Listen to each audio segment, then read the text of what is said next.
Hi everyone, welcome back to my mini log. ಇವತ್ತಿನ ಒಂದು Sunday ಒಂದು ಆಯಿಲ್ ಡೇ ಮಾಡೋಣ ಅಂತ ಹೇಳ್ಬಿಟ್ಟು ಡಿಸೈಡ್ ಮಾಡಿ ಎಲ್ಲರೂ ಆಯಿಲ್ ಮಸಾಜ್ ಮಾಡ್ಕೊತ ಒಬ್ರಿಗೊಬ್ರು ಆಯಿಲ್ ಮಸಾಜ್ ಮಾಡ್ತಾಯಿದ್ದೀನಿ. ಇವಾಗ ನಾನು ಆಲ್ರೆಡಿ ಅವ್ರ ಅಪ್ಪಂಗೆ ಮತ್ತು ಮಗನಿಗೆ ಇಬ್ರಿಗೂ ಆಯಿಲ್ ಮಸಾಜ್ ಮಾಡಿದ್ದೀನಿ. ಇವಾಗ ನಾನು ಮಾಡಿಸ್ಕೊತಾ ಇದ್ದೀನಿ. ಸೊ ಈ ಥರ ಆಯಿಲ್ ಮಸಾಜ್ ಮಾಡಿಸ್ಕೊಡೋದ್ರಿಂದ ನಮಗೆ ತುಂಬ ಹ್ಯಾಪಿನೆಸ್, ಅಂದರೆ ಫ್ಯಾಮಿಲಿಗೆ ಟೈಮ್ ಕೊಡೋ ಜೊತೆಗೆ ನಮಗೂ ಕೂಡ ಹೆಲ್ಪ್ ಆಗುತ್ತೆ. ಸೊ ಹಾಗಾಗಿ ಒಬ್ರಿಗೊಬ್ರು ಆಯಿಲ್ ಮಸಾಜ್ ಮಾಡ್ಕೋತಿದ್ವಿ.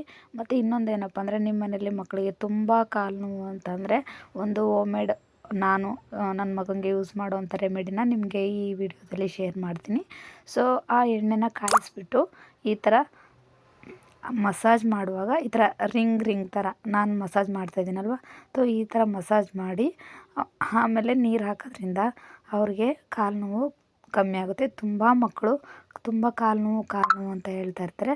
ಸೊ ಅದಕ್ಕೆ ಏನು ಮಾಡೋದು ಅಂತ ಯಾರಿಗೂ ಗೊತ್ತಿಲ್ಲ. ಸೊ ಹಾಗಾಗಿ ಈ ರೆಮಿಡಿನ ಯೂಸ್ ಮಾಡಿ ಕಾಲು ನೋವು ಹೇಗೆ ಕಮ್ಮಿ ಆಗುತ್ತೆ ಅಂತ ಹೇಳ್ಬಿಟ್ಟು ಒಂದು ಸಾರಿ ಟ್ರೈ ಮಾಡ್ಬೋದು. ನಾನು ಇದನ್ನು ಟ್ರೈ ಮಾಡ್ತೀನಿ ನೋಡಿ. ಆ ಥರ ಎಣ್ಣೆನ ಮಸಾಜ್ ಮಾಡಾದಮೇಲೆ ಈ ಥರ ಸ್ನಾನ ಮಾಡಿಸಿ, ಬಿಸಿ ನೀರನ್ನ ಕಾಲ ಮೇಲೆ ಈ ಥರ ಹಾಕ್ಬಿಟ್ಟು ಸ್ನಾನ ಮಾಡಿಸಿದ್ರೆ ಹಾಯ್ ಅನಿಸುತ್ತೆ. ಹಾಗೆ ಅವ್ರಿಗೆ ಕಾಲು ನೋವು ಕಮ್ಮಿ ಆಗುತ್ತೆ.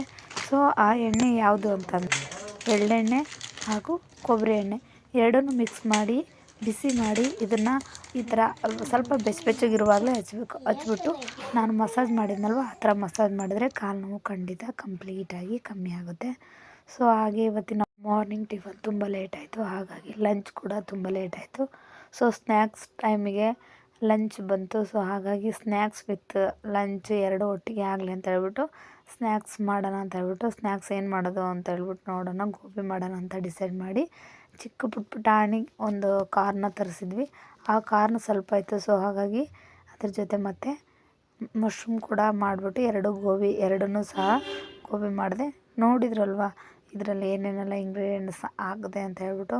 ಸೊ ಸಿಂಪಲ್ಲಾಗಿ ಮನೆಯಲ್ಲೇ ಯೂಸ್ ಮಾಡಿಕೊಂಡು ಗೋಬಿನ ರೆಡಿ ಮಾಡಿಕೊಂಡು ಫ್ಯಾಮಿಲಿ ಜೊತೆ ಇವತ್ತು ಸಂಡೇ ಒಂದು ಡೇನ ಫ್ಯಾಮಿಲಿ ಫುಲ್ ಸ್ಪೆಂಡ್ ಮಾಡಿದ್ವಿ. ಔಟ್ಸೈಡ್ ಎಲ್ಲೂ ಹೋಗದೆ ಮನೆಯಲ್ಲೇ ಈ ಥರ ಒಬ್ರಿಗೊಬ್ರು ಹೆಲ್ಪ್ ಮಾಡಿಕೊಂಡು ಮನೆಯೆಲ್ಲ ಕ್ಲೀನ್ ಮಾಡಿಕೊಂಡು ಈ ಥರ ಅಡುಗೆ ಎಲ್ಲ ಸ್ಪೆಷಲಾಗಿ ಮಾಡ್ಕೊಂಡು ತಿಂದ್ಕೊಂಡು ಹ್ಯಾಪಿಯಾಗಿ ಇವತ್ತಿನ ಸಂಡೇ ಈವ್ನಿಂಗ್ ಇಲ್ಲಿಗೆ ಕ್ಲೋಸ್ ಮಾಡಿದ್ವಿ.